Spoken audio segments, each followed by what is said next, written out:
तर ते कवी होता.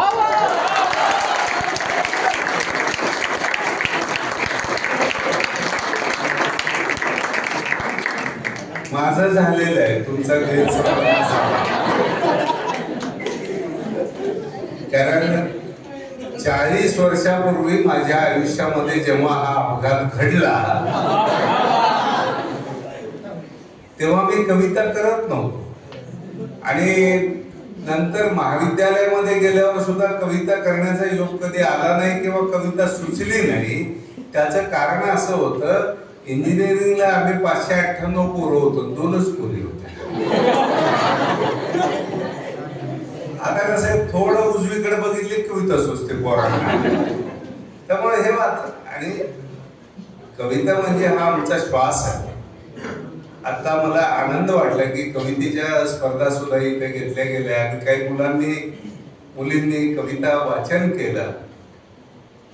ज्याने कवितेचं बोट पकडलंय ना त्याचा रस्ता चुकत नाही, एवढं निश्चित सांगतो.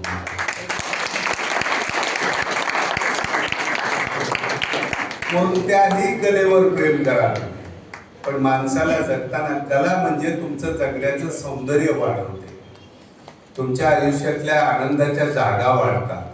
आणि नाहीतरी तुमची आमची धडपड कशासाठी, आनंद मिळवण्यासाठीच आहे. तो काय बाजारात विकत मिळत नाही.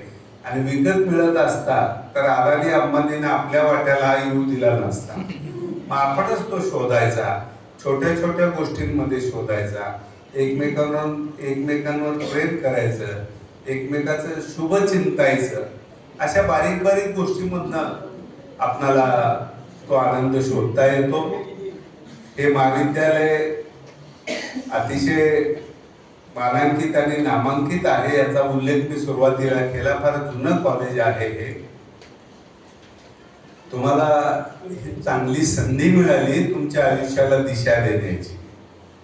मी नेहमी सांगतो की जिथले माळी चांगले असतात तिथली बाग चांगली असते. मोरे सर, सर्वदे सर आणि सर्व सहकारी त्यांचे माळ्याच्या रूपात तुमच्या आयुष्याला आकार देण्याचं काम करतायत, तुमच्या जीवनाला दिशा देण्याचं काम करतायत. तुम्ही अभ्यास करा, भरपूर मोठं व्हा आणि खूप मोठी स्वप्न बघा. पण स्वप्न बघताना ती स्वप्नपूर्ती करण्याकरता अविरत धडपड पण करा. मी आता